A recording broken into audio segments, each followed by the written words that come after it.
Hello there. Welcome to 4 quarters, 2 halves. And today we'll be doing a prediction on the entire Premier League table. We know that tomorrow is going to be our first game of the Premier League with Arsenal kicking it off against Crystal Palace. So we wanted to just do a prediction. We have done a prediction on the top six before in our podcast episode, the first podcast episode we ever had. But today we wanted to do a prediction on the entire Premier League table for the 2022-2023 season. Both of us have a prediction list or a table. Yeah. And the thing is, we haven't told each other what we have in there, and we're going to go with it. And we're going to start with 20. So who do you have in 20, Sunil? Let's start at number 20. Yeah. Again, this is not all the transfers have gone through. Yeah. And with what information we have right now, we're going to make this, and we'll see at the end of the season who can get closest to the actual Premier League season. Yeah. So at 20th, I have Bournemouth. And I think that Bournemouth struggled to stay up with a better team when they were last in the Premier League team. When they were last the Premier League team. And this time they're worse. And I think defensively there is questions about there. So I went for Bournemouth at 20th. Yeah, we've talked about the newly promoted teams a little bit. My 20th pick is also Bournemouth. Wow. Okay. For the first time ever, we agreed on something. Yeah. No defense. That's the only thing we can say about Bournemouth. Who do you have in number 19? Okay. At number 19, I have Fulham.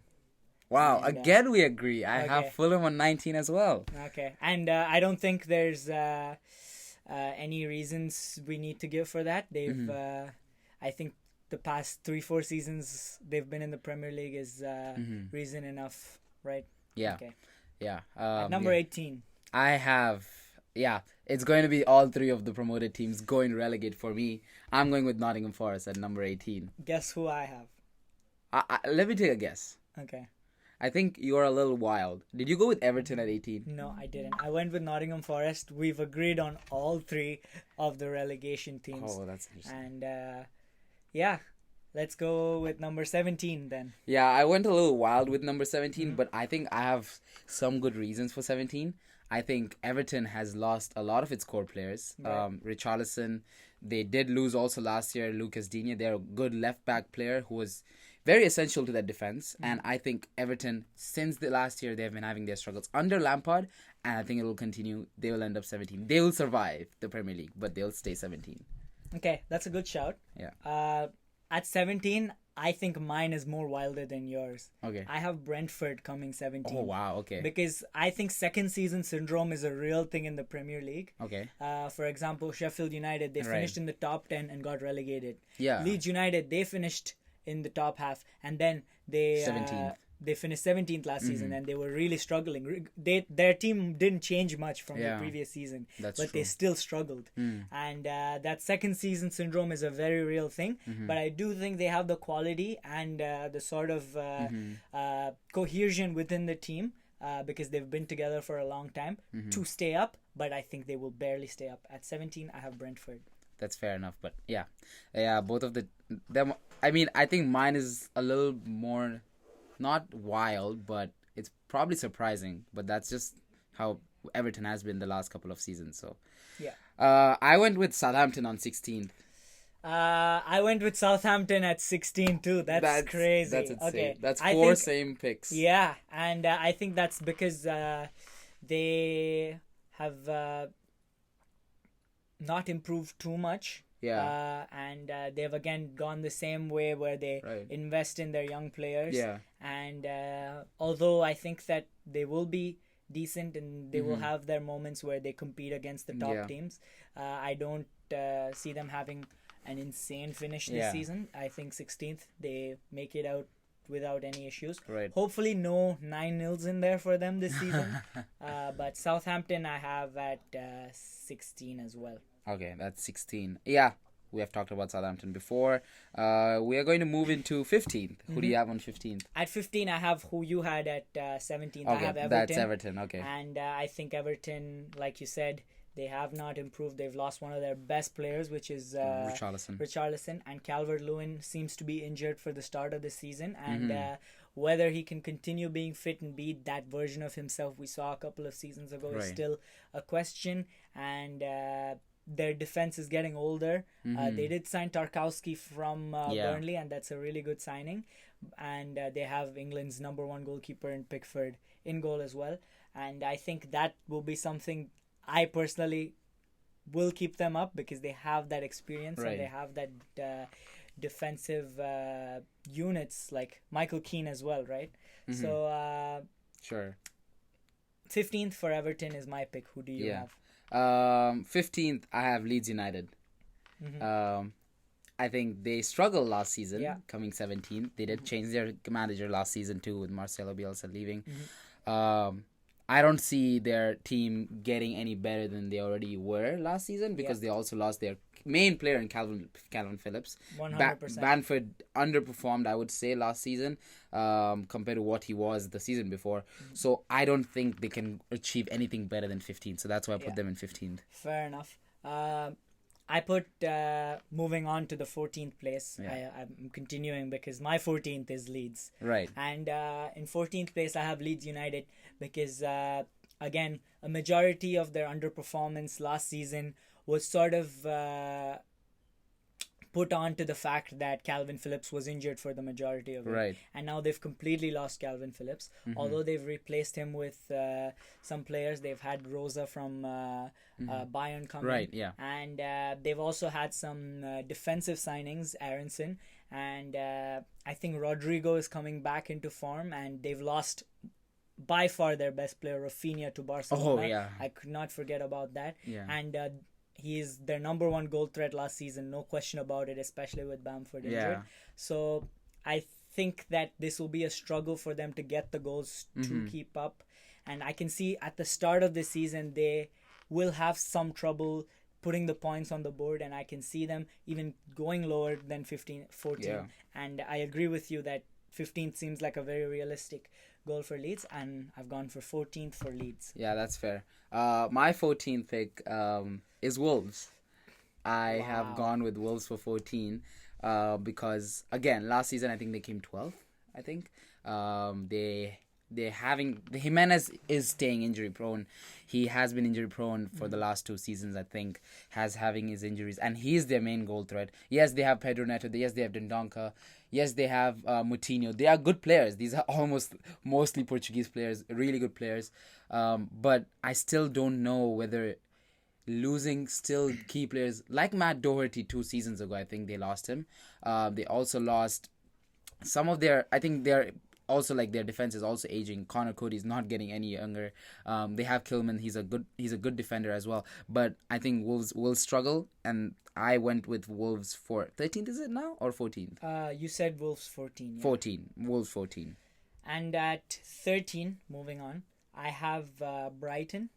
Oh, At 13th. okay. Although they finished pretty high last season, they lost Yves Bissouma, and their issue of them not scoring enough goals still exists. Right. I don't think they've made enough signings to change that. I can see teams coming in and knocking for Leandro Trossard or Tariq Lamptey, and I can see that core going away Right. if they underperform this season.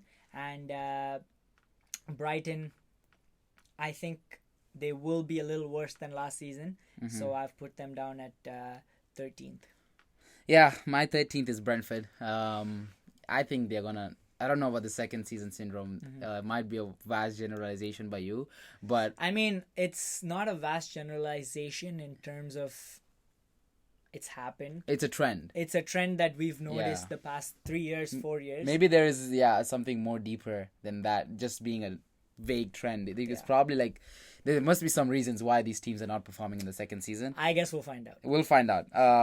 Yeah, I had Brentford in 13th. I think they haven't lost any of their players, if anything. Stuck with the core, stuck with the players. I think they're gonna perform the similar way they have. beating Chelsea 4-1 was one of their iconic moments last season. And their first game back in the season, beating Arsenal 2-0. Yeah, exactly. So every Premier League team is capable of beating a top team, and Brentford, I think, is 100% capable of beating a top team, but they will still not be in the top 10 for me. They will be 13th. Okay. Moving on to number 12. I have Newcastle United at number 12. Okay. And I know you rate Newcastle United a lot, and I'm very interested to see where you've put them. So I don't think there's much to say about Newcastle. I think they've made a lot of signings, and team cohesion will be a big question for them. Right. And spending a lot of money, again, does not mean instantly that you become a good side and you fight for top half or Europe. We've seen Everton do this multiple times where they revamp the squad completely, but they end up finishing 10th, 15th. And that's why it's important to pick key positions and improve on that. And I think they've done that to some extent, but we shall see how that goes. I still think that there's some injury questions for Callum Wilson and Sam Maximan. He looks like a player who isn't going to be at Newcastle for long, doesn't he? That's fair. Just the way he moves, the way he takes the ball, the way he attacks the opposition team. He gives me that Rafinha sort of vibe where, like, you just feel like someone's going to come knocking for Sam Maximan. That's fair. And I think although he will be a good player for them, I find that there isn't as much output from him as you would expect looking at him play, because he's very flashy. Yeah, he is pretty flashy, and he's still not had a season where he scored 15 goals, 15 plus goals, that is. Right. And unless he does that, I don't see them taking that fair. Next step, and I'll put them at 12th. Yeah, my 12th pick is actually very interesting, and I think I can somewhat reason it. It's Leicester City. Okay. I went with them for 12 because their key leader, who is Kasper Schmeichel, has left. Jamie Vardy has been rumored to also leave. Yeah. That is main players. Those are the players. They're almost losing all their players that won the Premier League in 15. Yeah, and let's not forget, there's also rumors about Yuri Tielemans leaving. Yeah, 100%. He was also part of that core right now, the FA Cup winning team. And also, Maddison leaving has been rumored for almost 2 seasons. I don't know whether that'll happen, but so many rumors of leaving, like players leaving the club. It does feel a little unstable right now. Yeah, so I see where you're coming from. So I went with them 12. I can, Leicester City, feel free to prove me wrong, but I can't see you guys making it to the top half of the table. And are they in Europe this season? They are not. They didn't. They came 9th or 8th last season. They didn't make it. That's probably a good thing for them. Yeah, they have been having their struggles with European football. Exactly. So moving on, at 11. At 11, I have Crystal Palace at 11. Okay. And I think Crystal Palace are gonna be good this season. They will have their moments where they beat the top 6 clubs, and they will have their moments when they lose against relegation sides. I think it will be a similar story for Crystal Palace under Patrick Vieira, and I think they will have some good moments of football because their style of play is very similar to like the modern tiki-taka football that they're trying to play right now under Vieira, and I can see them have that good impression on the league. They will be a good competition for a lot of teams, but I see them exactly in the middle somewhere, and 11th is where I've put Crystal Palace. I'll talk about Palace when I reach there. I've put Brighton on 11th for the similar reasons as you have, but I think you put Brighton at 14. 13. So that's just plus or minus, just 2 places down. I put Brighton 11th. Similar reasons as you did. They are losing Marco Querella. That's confirmed now. That was their player of the year, I think, last season, if I'm not wrong. He's even if he's not, he's one of their best players, no question about it. And one of their most valued assets. And it looks like they're going to lose him. So they also lost Bissouma, who was their machine in that midfield last season. So that's one of the reasons why I put Brighton 11th. And if they didn't lose those pieces, maybe they would have gone higher up. And for 10th, I put Crystal Palace for similar reasons. they were very attacking last season. Yeah. Very attacking. But a lot of their attack went through Conor Gallagher. Mm-hmm. I think that's what happened. And now that Crystal Palace have lost him, I think their performance doesn't drop significantly. Yes, he's a great, important player, a creative midfielder, but they still won't. They will be somewhere where they were last season, which is 11th. That's what I see, and that's exactly where I think they're gonna play. They will make it to that top half. They'll be 10th, I think. Yeah, at 10th place, I have Wolves. Oh, and, that's 4 places above mine, eh? Yeah, and I think Wolves are gonna be good this season. Okay. Because we thought that Wolves won't be good after they lost Nuno to Tottenham. Right. And they seemed like they wouldn't be able to keep up with the Premier League. And they did. They bought the new manager and they lost Rui Patricio, who was their experienced goalkeeper. And they bought Jose Sa, who we thought was a huge downgrade. And he came in and he's performed really well. Yeah. And so I still think they have it in them. And we've still not seen massive seasons from Pedro Neto or Daniel Podence. So I think this is the sort of season where we can see that. And Hwang, who's their South Korean striker, who I think we'll see him start the first few games at least, now that Jimenez is injured for the start of the season. He is a good player. He's had some good goal contributions last season. And they still have that core of Ruben Neves and Moutinho again.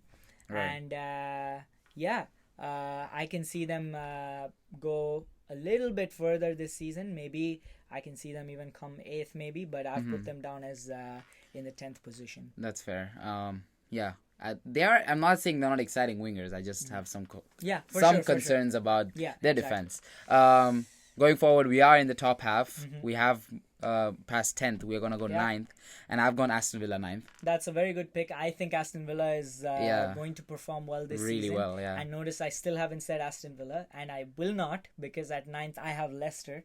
Okay. And I think they're gonna have the exact season that they did last season. Right. I think their main weakness last season was the fact that they had Europe and they couldn't balance the Premier League and Europe. Fair. This year, they've gotten slightly weaker, I think. And at the same time, they don't have Europe. So I think that sort of cancels out in my head, you know. So that's why I've put Leicester to come in 9th. And I still think there is questions about who's going to be the striker for them. There's the Zambian Daka. There's the Nigerian Iheanacho from Man City, who went over there. There's, of course, Vardy, and he could come in and be consistent. But even last season, they've always had to switch around. There's not been that one consistent striker for them. And I think that could be an issue for them in the long run. Sure, they will get 1 or 2 goals every now and then, but having that consistent presence up front is very important. And since they don't, I'm seeing them stay in a very similar spot and not moving up. I can guess what your 8th is, but I'll tell my 8th before that. I'm going with Newcastle. I've been a Newcastle fanboy since the first episode. Wow. I did have a hot take where I called them that they're gonna come 6th in that podcast episode. I think you said 5th. It was 6th. It was 6th. Okay. Yeah. This is the reasons why. Great business. Ever since they were taken over the Saudis, we thought, Newcastle is gonna go for Mbappe. They're gonna spend that money, the 4 billion valuation of the company, or maybe it's more than 4 billion. I'm probably wrong. And they have done their business right. They got the right players. Again, let's not forget, I think we keep forgetting, Nick Pope is a Newcastle player. Right. And Nick Pope was bought in for a very cheap price, around £10 million. And they got Nick Pope. They got Sven Botman, who was the very important player in Ligue 1 for Lille, I think. And he's in there also in their defense, strengthening that defense even more. My target, they knew that their defense had weaknesses. They brought the right players. They already have Callum Wilson, which we also touched upon a little bit in the last video. Callum Wilson is a good player. They have Ryan Fraser, who's known to be a decent midfielder, and Bruno Guimaraes, who I'm having some conflicts with my FPL right now. I think he's also a good player in that midfield. So I think they will perform well. I think they're gonna end up 8th, and I think with what I can see from you, I think you're going to end up saying Aston Villa for 8th? I am going to say Aston Villa for 8th. And the reason that I'm going to say Aston Villa for 8th is because I can see them overperforming this season. And Gerrard is a really good manager. 100%. And we've seen little sparks of it throughout the season, last season. Yeah. And Philippe Coutinho is a full-time player now, not just on loan. He is an Aston Villa player. And there is some questions about their other forward players in the name of Buendia or Leon Bailey. Both came for large sums, and we thought they're going to be that Grealish replacement. And they had very, very underwhelming seasons. And I can see them step up this season, and I want them to step up, and we can see some really impressive things from Aston Villa. And they obviously stole Luca Dean from Everton, and they have a good backline. They have a solid defense, and they even have a solid midfield. I think John McInn, who's their main box-to-box midfielder, is a very, very underrated player. Very I think underrated. he's criminally underrated, if I may. And I might even go to the extent to say that he's one of the best midfielders in the league right now. And that's because defensively solid. He knows when to play make, and he just has that effect on the team. So I think that Aston Villa will finish 8th. That's fair enough. I think I said my 8th. We're now in the top 7. And I've noticed that our 13 teams that we have said were the same teams. They were just different arrangements or permutations, if we may. I think our top 7 are going to Are be the same. Pretty same, probably in a different order. Yeah. And at number 7 now, I have West Ham. Same. You also have West Ham. Yeah. So I think they're a great team. I did want to put West Ham a little lower because I feel like they haven't improved enough to move up, because it's hard to remain so consistent, right? Without making improvements and having competition in different positions. So I think West Ham will finish 7th. I think they finished 7th last season too, if I'm not wrong. So 7th for West Ham is where I have them. It's very hard to put West Ham 7th, because I think they can go higher than 7th. Yeah. I think the potential they have, they can go higher than 7th, but I have put them 7th. That's just mainly because of the quality of the top 6 right now. That's why even if now talking about the top 6, we are gonna go into the 6, and I've put United there, and that even though United has its inconsistencies, they will end up coming to 6 somehow. They won't be in that 7th position, but I would have loved to put West Ham 6th, but because of just the way United is, and they will eventually, yes, they are not going to win the league that kind of good, but they're still good enough to make it 6th. Yeah, 6th is good. I have United 6th as well. Yeah. I think the quality of Bruno Fernandes and Cristiano Ronaldo, if he stays, still a question. They have a good defense. Harry Maguire, there are questions, but he's still England's top centre back. So I still think they'll finish 6th, and I agree with that. Yeah. I think number 5 is where you're going to disagree with me. And I think I have Chelsea Football Club. And it was hard for me to not put Chelsea in 5th, because I wanted to be optimistic and put them up more. And I did call that they're going to come first in my first podcast. Yeah. But the recent business and the way the preseason went on, it's hard for me to put Chelsea anywhere in that top 3. Agreed. And just out of being a fan, I didn't put them 5th. I put Arsenal 5th. This is just being a fan. I don't think Arsenal is coming 5th, personally speaking. But I'm just going to predict now. Hopefully Chelsea does better than Arsenal. Yeah. Because they are our main rival. But yeah, Arsenal definitely can make it to the top 4. I don't think, if anything, Arsenal did beat us 4-0 in the preseason. Right. But I still think there is possibility. We have had some in the 2019-20 season where we had barely any transfers because of the transfer ban. We only had Pulisic, where Frank Lampard was our manager. We still managed to come 4th. And I think this season, even though there has been some kind of instability with Chelsea, I still think we still have the quality players and we can definitely pull through to 4th. If we don't, it's going to be sad, but I think we're going to be 4th. I put Arsenal 5th, just being very optimistic as a Chelsea fan. Yeah, and speaking of Arsenal, I have Arsenal 4th. I think we've spoken about them quite a bit, and they have the quality, and they're going to finish 4th. What's really unique is I have Tottenham finishing third. I think that is going to be a huge battle between Arsenal and Tottenham. They're one of the biggest rivalries in the Premier League, and I think this time Tottenham have improved so much in the depth position that I can see them winning games that they would not be winning in the past seasons purely because they didn't have the depth to be that consistent. I think they will be this season. So I have Tottenham third. Yeah, Tottenham Hotspur third. If it was any other league, this Tottenham team would be winning the league. I agree. It's the Premier League, and the top two are just that good that Spurs can't win the league, in my opinion. You never know, obviously, but third for them, because firstly, I think it's going to be a good battle between Spurs and Arsenal. I don't know whether Chelsea will be in that battle, but I think 3, 4, 5 is going to be close. Because all the three teams are looking good, but they can't get to that top two because the top two are just better. I think Spurs third. Now here's the very, very interesting part. And I know you've been optimistic with your pick for Chelsea, but I have not been optimistic with Man City. I have gone with the same route, actually. Okay. I've not been optimistic for you because I went with Man City number 2 this season. Yeah, I have gone with Man City at second place as well.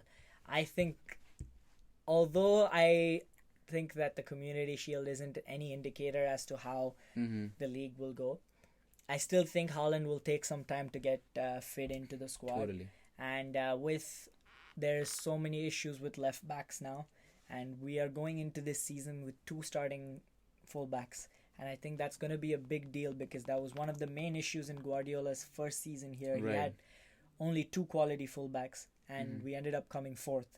So I think that will still be an issue. I think we have the quality in those fullbacks right now for them to be consistent for long enough. But even with Liverpool losing Mane, I think Darwin Núñez is a scary player. Luis Diaz is a scary player. I will take back what I said in the podcast, and I think Liverpool will win the league this year. Okay, that's totally fair. It's gonna be another. I think I can see another 90+ point season by these two. I definitely think it'll go head to head. It's definitely gonna go head to head. My problem with Man City is not more in the fullbacks. I think they will probably have some depth issues with the fullbacks because they don't have as many. They lost Zinchenko. Joao Cancelo could have played right back, has to mostly play left back now. But I think because with Pep's system, I think it's more in the center. Everything goes through that passing system, the tiki-taka system that he adopted from Barcelona. It goes through the middle, and midfield is not also another place that Man City's spot on right now. My bigger concern is probably the attack. For Man City, they might not end up scoring as many goals. Haaland, as you said, might take time. I don't know whether he's going to take time. Everyone's putting Haaland in their FPL teams, but he probably will take time. So will Darwin Núñez, but we never know with these two players. They're such quality players. But for me, it's the wingers. Riyad Mahrez has been a question mark for me. He is a great player, but that Community Shield does change my mind about Riyad Mahrez a little bit. Them losing Sterling and Jesus, as much as that doesn't seem like it's going to hurt them because they have so many players, it's still going to hurt them a little bit because that rotation in attackers is not going to be as swift. Despite having Julian Alvarez, having Foden, who's also going to play in and week in, week out. Liverpool this season, they just look stronger despite losing their main player in Mane. Last season, Mane didn't have the best of the seasons compared to previous seasons. But that doesn't matter. Mane is still an important player. They still look better. They haven't lost anyone. They got, apart from Mane, they got Luis Diaz in January, and they got Darwin Núñez. They have filled the right spots, and I think they're going to win the league. It's going to be a 90+ point season, head-to-head battle. Again, these two are not going to be touched by anyone. I don't see it. I did call Chelsea's going to win the league. I hope they do, but they probably won't, realistically speaking. But yeah, that's our 20. That's our predicted 20 for the Premier League. Please let us know how you feel about it. Please let us know if we have gone wrong anywhere and if our predictions may hurt you a little bit as a football club fan. But yeah, that's our top 20, that's our predicted Premier League table. And we are excited to watch tomorrow's game with Crystal Palace and Arsenal. And we will be doing a review of the first game week next week. Yeah. And hopefully you will join us for that as well. Yeah, and we'll have both of our tables on the screen, and you can check it out and let us know in the comments. Yeah, please Thank you slander for us watching. next year. Please slander us next year if we have gone terribly wrong Yeah. with your team. Fair enough. And yeah, that's it. Okay, thank you for watching. Thank you for watching. See ya. Bye-bye.